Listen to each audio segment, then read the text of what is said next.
with Dan Graziano. And Graz, let's start with Mike McCarthy. He's done in Dallas. So what's next for the now former Cowboys head coach?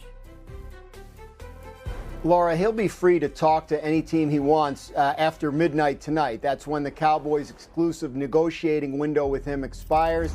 We anticipate that he will talk to the Chicago Bears at some point this week, possibly as early as tomorrow. They have expressed some interest. As we know, last week the Cowboys denied their request to talk to him. They were still trying to figure out a deal. Now that they will be free as of tomorrow to talk to him, I would expect him to get an interview with the Bears. Also possible he'll get some interest from the Saints, where he has some history, and we'll see what else in terms of the other openings that there are out there. In terms of who will succeed Mike McCarthy in Dallas, our Adam Schefter has reported that Jerry Jones has had conversations with Colorado head coach Deion Sanders, who of course was a superstar player for the Cowboys a while back. Where this heads, no one seems to know, including Deion, based on the conversation that he had with Adam last night. But interesting, certainly, that Jerry Jones would be reaching out. We have not yet heard of any other candidates that the Cowboys have requested permission to speak to or expressed interest in. So that could indicate that Jerry's trying to go a little outside the box for this hire before he does some more traditional NFL interviews. Yeah, we'll keep an eye on it. It's going to be fascinating to see how it all shakes out. And Marcus, what do you think? Are Deion and the Cowboys a good match? I think it is a good fit, Boogie. And for the sake of moving this forward and not being super repetitive about what Jerry is and his staple in the building, I kind of want to talk about the coach and what he would have to do when he got to Dallas. The two things that I've seen from Prime, and a year ago, y'all, I wouldn't have been a proponent of Deion Sanders being the head coach of the Dallas Cowboys. But you've looked over time from Jackson State. He built a high school here in Dallas all the way to Colorado. And not only is Prime and his cachet a part of this conversation, but I think we got to get to the foundational part of why I think this is a good fit, because he understands how to build a team. He understands how to relate, and he understands how to get guys to play for him and also delegate responsibility. The staff that he put together in Colorado was pretty solid. A lot of guys wouldn't have took that job if obviously Deion Sanders wasn't the head coach of that university. But there is a part of this when you start talking about Deion being the head coach of the Dallas Cowboys of a new infusion of juice. And I like what Graz ended with. It's completely different than the conventional hires that he's made the previous 3 times.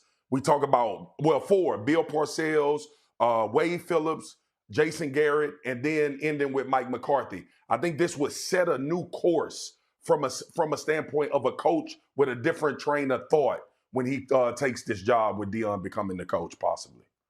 Listen, if he's going to go become the head coach, that's awesome. If I'm the Raiders or the Browns, I'm calling them to try and trade for Dak Prescott, because then in Deion's words, correct me if I'm wrong, Deion said the only way he's going to go coach in the NFL is if he's coaching his sons in multiple. So that means Shador and Shiloh. So if he's going to go and Jerry Jones is going to give him what he wants and they're going to try to make a play to go draft Shador, then if you're Dak Prescott, you're like, I'm not staying here. So then if I'm a team and this becomes a reality, I'm already ahead of this trying to see if I can trade for Dak Prescott. And I also think this is a unique locker room then, because you are very much so saying, hey, coach, you do quite literally whatever you want. And if it works out, great, but if I'm the quarterback, I want out as soon as possible. I mean, I know he said that. That doesn't make any sense for the Cowboys to trade Dak Prescott. I'm sure there's rules and dead cap space, and I think there's a no trade clause in Dak's contract. That would be crazy.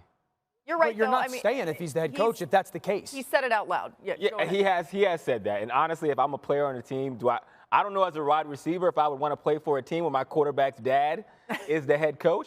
But moving on from that, I would say that Shador in and of himself has positioned himself as the top quarterback in the draft on his own merit. His dad, I'm like Marcus, I might not have been a believer years ago that he would be able to step into an NFL locker room. And that might have been true because we've seen him build programs, and I think that experience is significant. That being said, he can coach. He can coach. And I think the Cowboys is the perfect place for a Deion because of the respect that you'll get from your team immediately. He has that kind of presence. The respect that he would demand from Jerry Jones, because Deion Sanders does not carry himself in a way that does not allow you to respect him, no matter what the situation is. And this role and this opening specifically needs a very particular kind of coach who can definitely take in what Jerry Jones is as an owner, his ability to, yes, make the Dallas Cowboys a brand that everybody loves, but just know there's going to be distractions. That stuff doesn't affect Deion Sanders. Yeah, I also think, Hawk, it doesn't affect him. I also think, Marcus, for some reason, I do believe the coach and the quarterback, the father and the son could work. I just think there's something with they've always been together. Yeah. I'm sure he's always been very hard on him. And I know the NFL is different. There's something about that relationship that you've viewed that I do think it can work in the NFL. Yeah. I would feel a lot differently about it if they didn't already have Dak Prescott. I mean, that's the only thing. Like, I agree. If it happens, your Dak. Y'all, we've heard a lot of things said in this league that didn't materialize, and people still ended up happy. I'm gonna just throw that out there. Like, I get what you're saying, but we've been on this show long enough to know that sometimes what they say is not absolutely what they mean. That's a sage reminder from Swag. To me. And I understand completely why it doesn't to anybody else because of Jerry and who Jerry is. I get that part. But what I'm trying to make people understand is that as much as you know about primetime Deion Sanders' personality, understand that he's such a vibrant personality that Jerry won't affect him.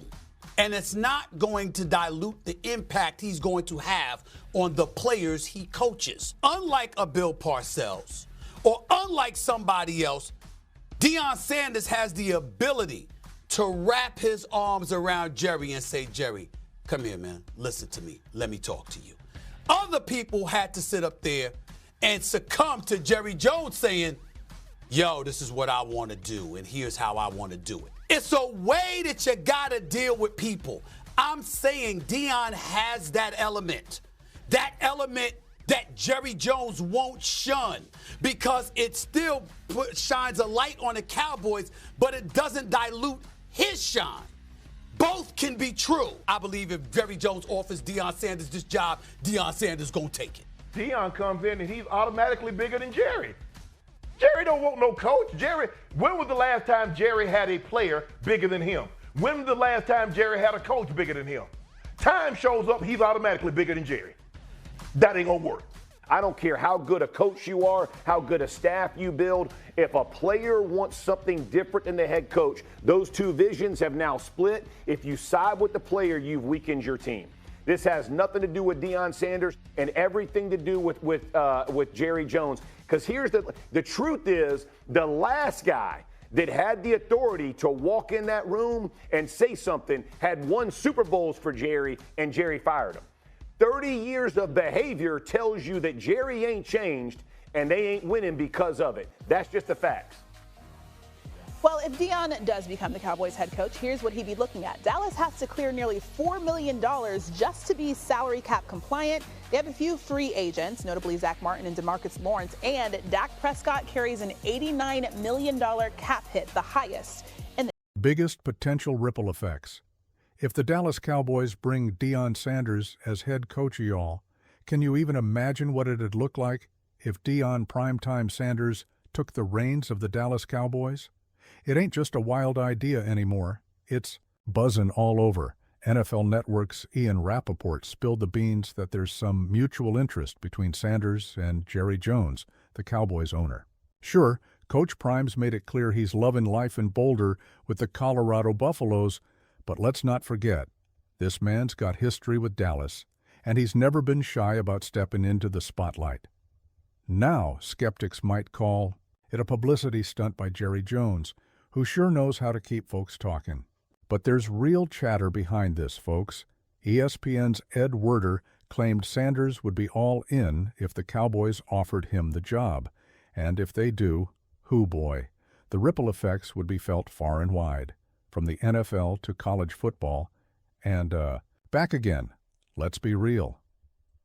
Sanders is a larger-than-life personality who'd bring a whole new energy to the Cowboys and shake up the league. The Cowboys ain't seen a conference title game since 1995, and this move could bring the spark to light up the star again.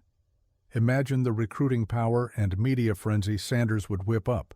It'd be a circus in the best possible way.